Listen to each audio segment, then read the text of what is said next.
بسم الله الرحمن الرحيم. الله أكبر كبيرا والحمد لله كثيرا وسبحان الله بكرة وأصيلا. سبحان الله وبحمده سبحان الله العظيم. سبحان الله والحمد لله ولا إله إلا الله والله أكبر وتبارك الله. نحمده ونصلي على رسوله الكريم. أما بعد فأعوذ بالله من الشيطان الرجيم. بسم الله الرحمن الرحيم. ربنا إننا سمعنا مناديا ينادي للإيمان أن آمنوا بربكم فآمنا ربنا فاغفر لنا ذنوبنا وكفر عنا سيئاتنا وتوفنا مع الأبرار ربنا لا تزغ قلوبنا بعد إذ هديتنا وهب لنا من لدنك رحمة إنك أنت الوهاب يا مقلب القلوب ثبت قلوبنا على دينك يا حي يا قيوم برحمتك نستغيث رب اشرح لي صدري ويسر لي أمري واحلل عقدة من لساني يفقه قولي اللهم فقهنا في الدين اللهم إنا نسألك علما نافعا وعملا متقبلا ورزقا طيبا آمين يا أرحم الراحمين آمين. السلام علیکم ورحمۃ اللہ وبرکاتہ. انشاءاللہ تعالی ہم سورۃ الاحزاب کی آیت نمبر 4 پہ آج اس پہ فوکس کرتے ہوئے اس کے بارے میں انشاءاللہ تعالی فہم حاصل کریں گے. جو ہم نے سورۃ الاحزاب سٹارٹ کی اس میں ہم نے جو آیت نمبر 4 میں اس کا حصہ پڑھا ایک حصہ جس میں اللہ سبحانہ وتعالی ارشاد فرماتے ہیں بسم اللہ الرحمن الرحیم ما جعل اللہ لرجل من قلبین فی جوفی. اللہ سبحانہ تعالیٰ نے کسی انسان کے سینے میں دو دل نہیں بنائے. اب یہاں پر دل کی بات ہو رہی ہے اور دل سے ہی ہم نے قرآن پاک جب آغاز کرتے ہیں اس میں دل کی ہی بات ہو رہی ہوتی ہے. ذالک الکتاب لا ریب فیہ ھدی للمتقین. تقویٰ کا جو تعلق ہے وہ دل سے ہے.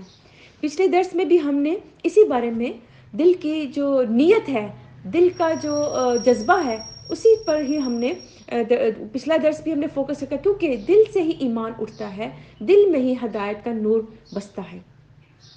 تو یہ جو ہے معاشرے میں جو اب جو بڑھ رہا ہے بگاڑ بڑھ رہا ہے معاشرے کی جو بگڑتی ہوئی حالت ہے اس میں یہی ہے کہ دلوں میں منافقت آ گئی ہے دلوں میں بگاڑ آ گیا ہے. لبادہ اوڑھا ہوا ہے انسانوں نے اوپر سے کچھ اور اندر سے کچھ اور. جب مسلم معاشرے میں خاص طور پہ کافروں کی تو بات ہی نہیں ہو رہی نا ان کے دلوں میں تو ہے ہی کفر. مسلم معاشرے کی بات ہو رہی ہے کہ مسلم معاشرے میں بگاڑ کہاں کہاں آ رہا ہے. دلوں میں کچھ اور اوپر سے کچھ اور چاہے وہ دینی نقطہ نظریہ ہو چاہے وہ دنیاوی ہو دونوں انداز میں. اب یہاں پہ منافقت رچ بس گئی ہے اس معاشرے میں. تو یہ کمزوری کا سبب کیا ہے؟ یہ دلوں کی کمزوری ہے دلوں کی بیماری ہے. اس کے بارے میں آج ہم گہرائی سے انسان کے اندر جو کمزوریاں ہیں دل کے اندر جو کمزوریاں ہیں اس پر ہم نظر دوڑائیں گے انشاءاللہ تعالی. اللہ سبحانہ تعالیٰ فرماتے ہیں کہ میں نے انسان کے سینے میں دو دل نہیں بنائے. یعنی معنی یہ ہے کہ اللہ سبحانہ تعالیٰ نے انسان کا ایک دل بنایا ہے. ہر سینے میں ایک ہی دل ہے. کیا اس ایک دل میں کفر اور ایمان ہدایت اور گمراہی اللہ تعالیٰ کی طرف رجوع اور اللہ سے انحراف جمع ہو سکتے ہیں؟ نہیں. ایک دل میں دو چیزیں جمع ایک ٹائم میں نہیں ہو سکتی.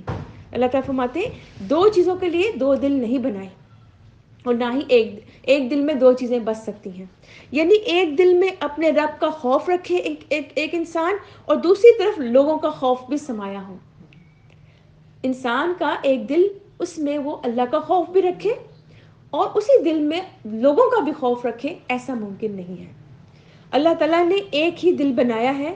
اس میں ایک ذات کا خوف یعنی اپنے خالق و مالک و رازق اپنے رب تعالیٰ کا خوف ہونا چاہیے. حضرت ابن عباس رضی اللہ عنہ اس آیت کے بارے میں ان سے پوچھا گیا کہ اللہ تعالیٰ نے یہ جو آیت نازل فرمائی اس سے کیا مراد ہے. انہوں نے بتایا کہ اللہ تعالیٰ کے نبی صلی اللہ علیہ وآلہ وسلم ایک دن نماز پڑھ رہے تھے تو آپ صلی اللہ علیہ وآلہ وسلم کے دل میں خیال آیا کہ جو منافق آپ صلی اللہ علیہ وسلم کے ساتھ نماز پڑھ رہے تھے تو انہوں نے کہا کہ تم نہیں دیکھتے مطلب دل میں خیال آیا کہ کیا میں نہیں دیکھتا کہ ان کے دو دل ہیں. جو منافق میرے ساتھ نماز پڑھ رہے ہیں میں دیکھتا ہوں کہ ان کے دو دل ہیں. ایک دل میرے ساتھ ہے یعنی تمہارے ساتھ ہے اور ایک دل ان کا ان کے ساتھ یعنی کفار کے ساتھ ہے. تب اللہ تعالیٰ نے یہ آیت نازل فرمائی, ترمذی میں ہے یہ حدیث, کہ اللہ تعالیٰ نے کسی شخص کے اندر دو دل نہیں بنائے. ہر انسان کے اندر ایک دل ہوتا ہے جس میں اس کے جو ہے احوال ہیں, سارے ماحول کا اثر لیتا ہے اس دل میں. پھر مقاصد ہیں. اب مقاصد کے اختلاف ہو سکتا ہے, دل میں سوچ کا فرق ہو سکتا ہے, ٹھیک ہے, کوئی دنیاوی کوئی کام ہے, اس طرح دینی کام میں فرق نہیں آنا کیونکہ اللہ سبحانہ تعالیٰ نے ایک ہی شریعت نافذ کر دی, اس میں رائے دے سکتا ہے. یہ بات ہو سکتی ہے کہ اگر کوئی جس طرح کوئی ہم مل کے پڑھ رہے ہیں قرآن پاک, تو ہم اس میں اپنی جو ہم سوچتے ہیں کہ یہ بات ایسے اللہ سبحانہ تعالیٰ نے فرمائی اور ایسے ہونا چاہیے دنیا میں ہمارے ساتھ, تو ایک رائے کا الگ بات ہے, اس میں اختلاف ہو سکتا ہے, ٹھیک ہے. اب مختلف چیزیں آتی بھی ہیں کیونکہ سوچ, ہر انسان کی سوچ مختلف ہے, اس کا زاویہ مختلف ہے, اور ایک اور بات صلاحیت مختلف ہے. ایک نے قرآن پاک زیادہ یاد کر لیا, حدیث زیادہ یاد کر لی, ایک نے کم کر لی, تو یہ اختلاف ہو سکتا ہے. دل میں ایک زیادہ چیز بس گئی, زیادہ اس کا شعور تھا, اس کا ذہن اچھا تھا, وہ زیادہ ہو گیا. ایک دل میں ذرا کم بھول گیا, ایسے بھول چک تو ہو جاتی ہے نا. ایمان میں بھی جو ایمان ہمارا گھٹتا اور بڑھتا رہتا ہے, یہ الگ چیز ہے, ٹھیک ہے. تو لیکن یہ ہے کہ دو متضاد چیزیں ایک ٹائم میں نہیں آ سکتی, ٹھیک ہے. وہ یہ ہے کہ جب انسان کا دل, اب انسان کا دل کیا ہے, سنوبری شکل کا یہ ایک چھوٹا سا ٹکڑا ہے, عضو ہے ہمارے جسم کا, ٹھیک ہے, جس کو اللہ تعالیٰ نے انسان کے اندر پیدا کیا ہے, اور اس دل کو علم اور روح کا محل بنایا ہے, یہ روح کا مرکز ہے. اور انسان اپنے دل میں اتنے علوم محفوظ کر لیتا ہے جن کو کتابوں میں محفوظ نہیں کیا جا سکتا. اتنا زیادہ علم اپنے دل میں محفوظ کر سکتا ہے. ایسے ہی ہے نا, لکھنا چاہے کئی دفعہ ہوتا ہے, کتنی ہی باتیں ہمارے ذہن میں ہوتی ہیں, ہم لکھ سکتے ہیں, پھر ہمارا ہاتھ تھک جائے گا, ہمارے دل میں چیزیں آتی جاتی ہیں, ایسی بات ہوتی ہے, ایک کے بعد دوسری, دوسری کے بعد تیسری. قرآن مجید میں دل کو ہدایت کا محور قرار دیا ہے. نور ہدایت, اللہ تعالیٰ نے فرمایا ہدایت اسی کو ملتی جو چاہتا ہے, جو دل چاہتا ہے. لاسٹ درس بھی ہمارا اسی بارے میں تھا کہ دل جو ہے وہ ہدایت کا محور ہے, مرکز ہے. اور آغاز میں ابھی میں نے آپ کو بتایا تقویٰ کی کیفیت بیان کی گئی قرآن پاک میں, اور جو ایک مومن اور ہدایت یافتہ انسان کے دل کی کیفیت ہے, یہ دل کی کیفیت ہے اور دل کا رشتہ ہے جو اللہ سبحانہ تعالیٰ کے ساتھ ہے. اب انسانی دل عادت کے حساب سے دو چیزوں میں بٹا ہوا ہوتا ہے. عادت کے حساب سے ایک شیطان کا حصہ جس میں وہ عادی ہوتا ہے, شیطان اس میں وسوسے ڈالنے کی کوشش کرتا ہے. دل کا جو دوسرا حصہ ہے اس میں فرشتہ القاء کرتا ہے, اللہ سبحانہ تعالیٰ کی طرف سے اس کے دل میں اچھائی پیدا کرنے کی کوشش کرتا ہے. اور پھر یہ ہے, اب یہ دو چیزیں اچھی باتیں اور وسوسے شیطان کی طرف سے, یہ دونوں جب کئی دفعہ جمع ہوتی ہیں, لیکن کیا ہوتا ہے, جو مومن ہوتا ہے وہ غلط چیزیں جھٹک دیتا ہے اور اچھائی, بھلائی, ہدایت کی طرف سوچتا ہے. اور جو منافق, مشرک یا بدعمالیاں کرنے والا گمراہ شخص, وہ گمراہیوں میں چلا جاتا ہے. ایسی ہے نا. تو دل جو ہے, دل کی کیفیت وہ مومن کی ہے کہ وہ گناہوں کو دور کرتا ہے اپنے دل سے, اور دل میں بسنے نہیں دیتا, دل میں ہدایت کو بسنے دیتا ہے. لیکن جو دوسرے کافر ہیں, منافق ہیں, مشرک ہیں, وہ کیا دل میں برائیوں کو وہ جگہ دے دیتے ہیں. تو شیطان تو انسان کے دل میں شرک, بدعات اور بے حیائی اور منافقت, ساری برائیاں وہ پیدا کرنے کی کوشش کرتا ہے.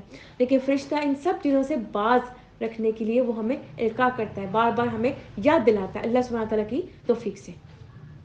اب کیا ہے, کفر اور ایمان کی ایک جگہ دل ایک ٹائم میں نہیں ہو سکتا, یا کفر ہے یا ایمان ہے. گناہوں پر آنا, گناہوں سے بچنا, پھر اطمینان ہونا, بے چینی. اب آپ دیکھیں جب بے چینی ہوتی ہے, اطمینان ہوتا ہے, ایک ٹائم میں ایک چیز آتی ہے نا, وہ بے چینی کون دور کرتی, کون سی چیز دور کرتی ہے, ذکر اللہ. جب ذکر اللہ کا ذکر کیا جاتا ہے, وہ بے چینی ختم, اور اللہ کا ذکر کرنے سے اطمینان اور خوشی اور امن حاصل ہوتا ہے. تو اس طرح دو متضاد چیزیں ایک دل میں جمع نہیں ہو سکتی. علماء نے جو ہے یہ فرمایا ہے کہ جس عضو کو, جس جسم کے حصے کو سب سے پہلے پیدا کیا گیا وہ دل ہے, وہ دل ہے, اور وہی روح کا محل ہے. سب سے پہلے روح کا تعلق قلب کے ساتھ ہوتا ہے، دل کے ساتھ ہوتا ہے، پھر اس کے بعد باقی اعضاء جگر ہیں، باقی اعضاء کے ساتھ ہوتا ہے. اس طرح بعض نے کہا کہ قلب سے مراد نفس ہے انسان کا، کیونکہ قرآن پاک میں ہم نے نفس انسانی کو دل کے ساتھ ہی منسوب کیا ہے. تھوڑا دونوں لازم و ملزوم ہم نے قرآن پاک میں پڑھا ہے، کیونکہ جس طرف دل مائل ہوتا ہے نفس بھی اسی طرف مائل ہوتا ہے. ایسے ہی ہے نا، اگر نفس گناہوں کا ارتکاب کرتا ہے تو پھر کیا ہوتا ہے؟ نفس گناہوں کا ارتکاب کرتا ہے، دل اس طرف جاتا ہے تو نفس بھی کرتا ہے، پھر کیا؟ دل پر زنگ لگ جاتا ہے. یہی ہم نے حدیث میں بھی پڑھا اور یہی ہم نے قرآن پاک میں بھی پڑھا. گناہوں کی طرف جب جاتا ہے دل تو دل پر زنگ لگ جاتا ہے، بلیک ڈاٹ لگ جاتا ہے. پھر جب وہ گناہوں میں بڑھتا جاتا ہے تو پھر کیا؟ دل کے اوپر زنگ سارے کا سارا پھیل جاتا ہے. اللہ سبحانہ تعالیٰ نے قرآن پاک میں اس کو دل کی بیماری قرار دیا ہے. ایسے ہی ہے کہ ہم نے پہلے بھی سارا سمجھا ہے. اب کیا ہے؟ سورۃ الکہف میں اللہ سبحانہ تعالیٰ ارشاد فرماتے ہیں کہ جس شخص کے دل میں کیا ہے، جو غفلت میں پڑ گیا اور اس نے خواہش نفس کو اپنا خدا بنا لیا، خواہش نفس کی پیروی کرنے لگ گیا، دل غفلت میں آیا، نفس کیا پیروی کرنے لگ گیا اپنی خواہش کی.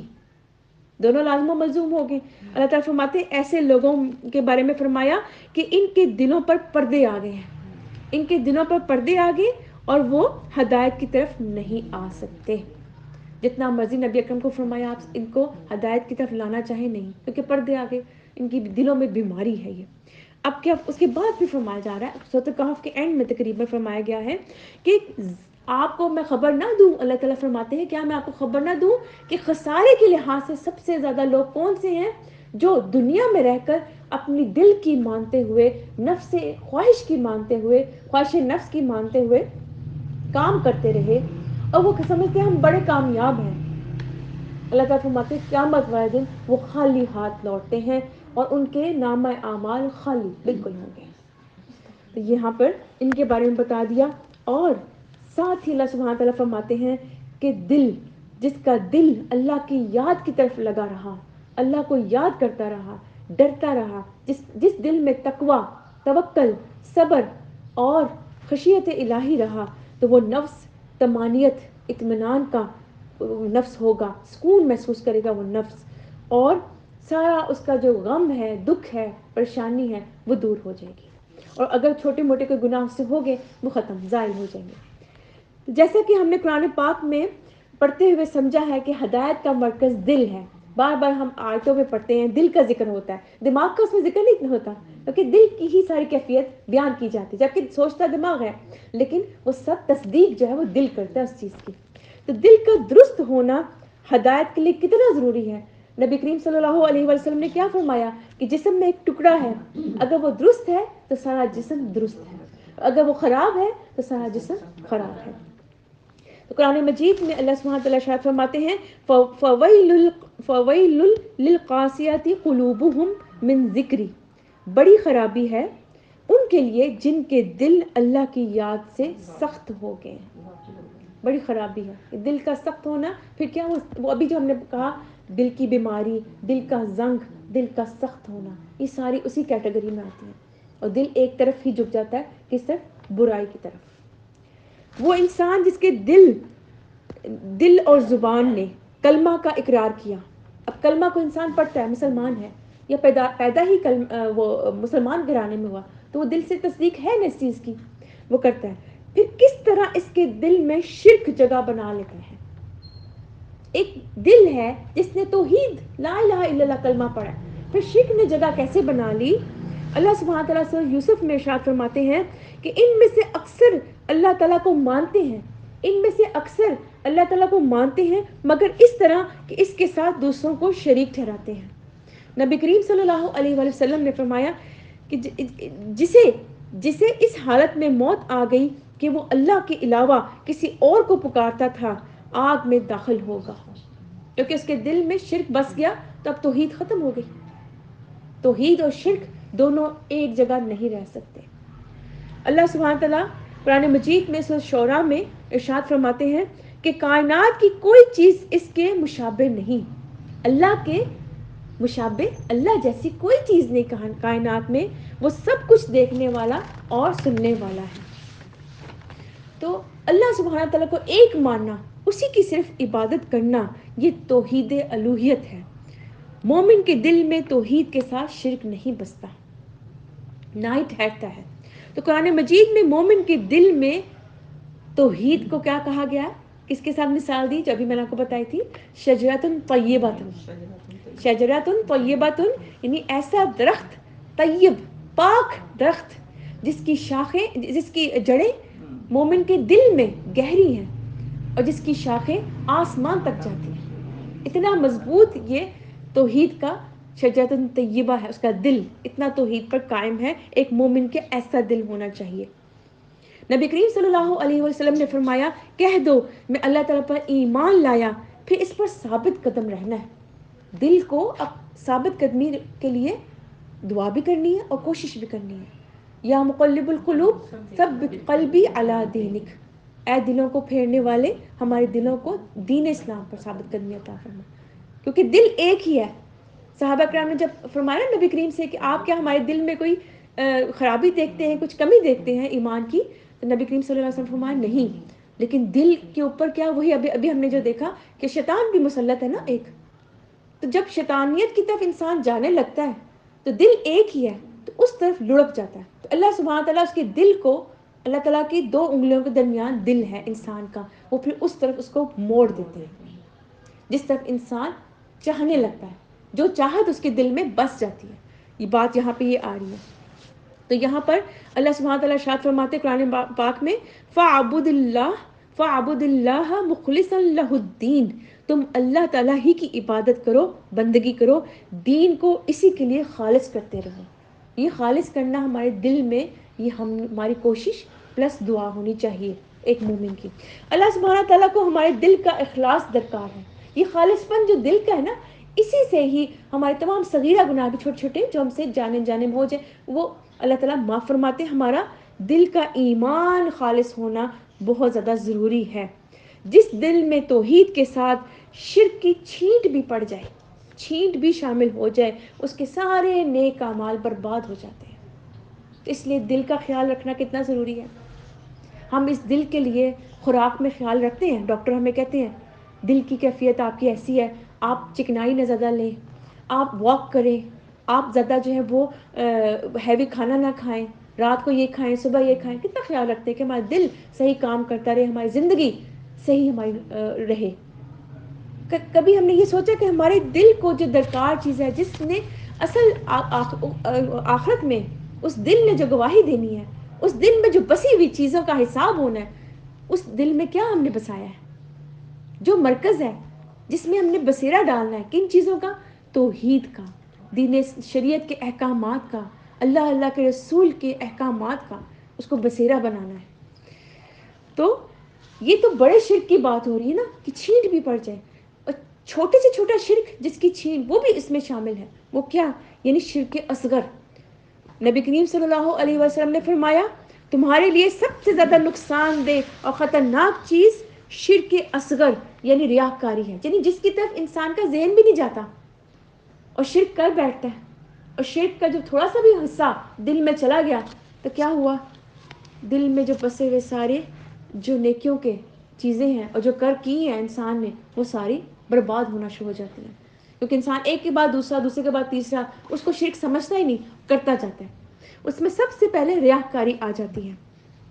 اسی طرح نبی کریم صلی اللہ علیہ وسلم نے فرمایا کہ شرک اصغر میں یہ بھی ہے کیا کہ یوں نہ کہو کہ جس طرح اللہ فلاں چاہے گا، یہ نہ کہو کہ جس طرح اللہ فلاں چاہے گا، ایسے نہیں، بلکہ اس طرح کہا جائے کہ پہلے یہ کہو کہ جو اللہ کو منظور ہوگا، اس کے بعد کہو پھر جو فلاں چاہے گا یا میں چاہوں گا۔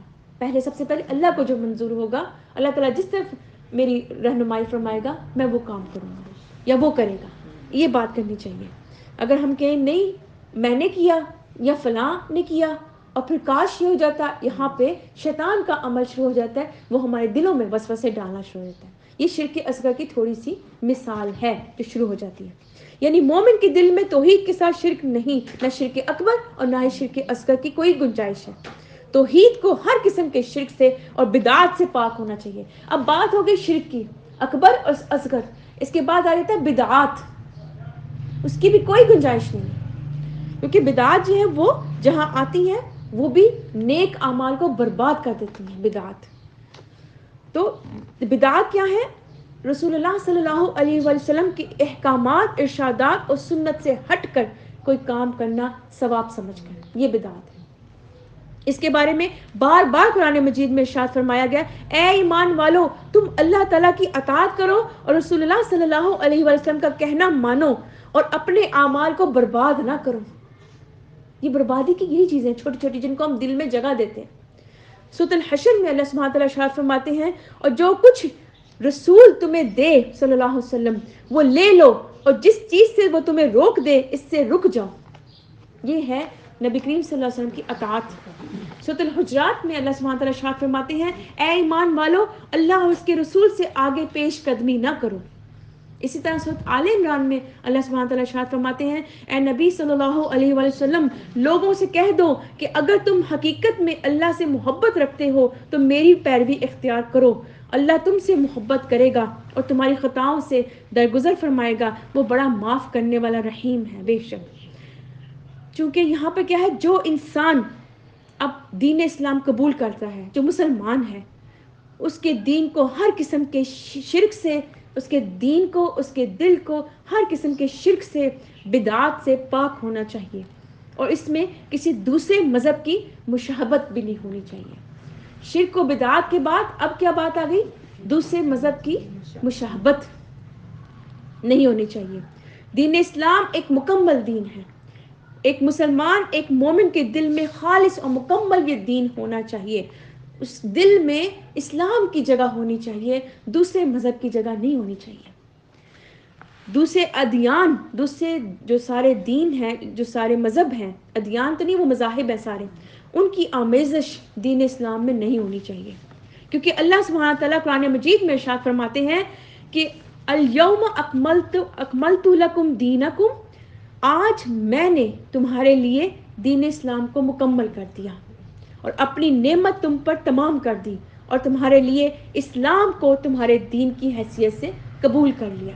اب ہم نے دین اسلام کو ہی اپنے دین رکھنا ہے اور دل میں اسی کی جگہ رکھنی ہے. یعنی اس کا مفہوم یہ ہے کہ ایک مسلمان کو سمجھنا چاہیے کہ اس کا دل کس طرح اسلام قبول کرنے کے بعد دوسرے مذاہب کو کیا چاہنے لگے گا، یا چاہنے کی کوئی گنجائش دل میں ایک مسلمان کو دینی چاہیے؟ نہیں. دل میں ایک دین بسنا چاہیے. کہ دل ایک ہے، دو دل نہیں ہے. کہ وہ کلمہ تو دین اسلام کا پڑھے اور عمل سارے یا پسند ساری یا دل سارا اس کا لگے کس میں؟ کافروں کی طرف، عیسائیوں کی طرف، ہندوؤں کی طرف نہیں. کس طرح وہ جاہلیت کے زمانے کی رسومات اور دوسرے مذاہب کے رسم و رواج کو اپنے اندر پنپنے دیتا ہے، اپنے اندر جگہ بناتا ہے، اپنے دل میں وہ ٹھہرنے دیتا ہے. کس طرح یہ ہو سکتا ہے ایک مومن، ایک مسلمان ایسا کرے کہ دین اسلام قبول کرنے کے بعد دوسرے مذاہب کو اپنے دل میں جگہ دے؟ یہ بات نہیں ہو سکتی.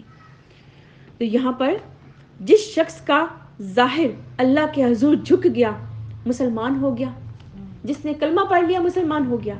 اب جس کا دل بھی، جس کا نفس بھی، باطن بھی، اندر سے سارا ظاہر و باطن دونوں اللہ کے حضور جھک گئے، وہ مومن کہلائے گا، وہ مومن ہے. تو اللہ سبحانہ تعالیٰ ہمیں مسلمان سے بڑھ کر مومن بننے کی توفیق عطا فرمائے، آمین. اب یہاں پہ ایمان کی گھٹنے بڑھنے کی کیفیت کی ابھی میں نے آپ سے پہلی بات کر دی. اس کے لیے یا مقلب القلوب آپ نے وہ دعا کرنی ہے، اور استغفار زیادہ سے زیادہ کریں تو دل میں گناہ جو ہے وہ ٹھہرتا نہیں ہے. استغفار زیادہ سے زیادہ کرنا ہے اور دعا کرنی یا مقلب القلوب، اور پھر ربنا لا تزغ قلوبنا بعد اذ ہدیتنا، یہ بھی دعا کرنی ہے، ٹھیک ہے. اور مومن کی کیفیت سورۃ الانفال میں دیکھیں نا، ایمان بڑھنے کی اور بڑھنے کی بات قرآن پاک میں ہم پڑھتے ہیں خود. سورۃ الانفال میں اللہ سبحانہ تعالیٰ ارشاد فرماتے ہیں، بس ایمان والے تو وہ ہیں، بس ایمان والے تو وہ ہیں کہ جب اللہ تعالیٰ کا ذکر آتا ہے تو ان کے دل ڈر جاتے ہیں، اور جب اللہ تعالیٰ کی آیات ان پر تلاوت کی جاتی ہیں تو ان کے ایمان کو وہ زیادہ کرتی ہیں. یہاں پہ زیادہ کی بھی بات ہوگی نا. اور وہ لوگ اپنے رب پر توکل کرتے ہیں.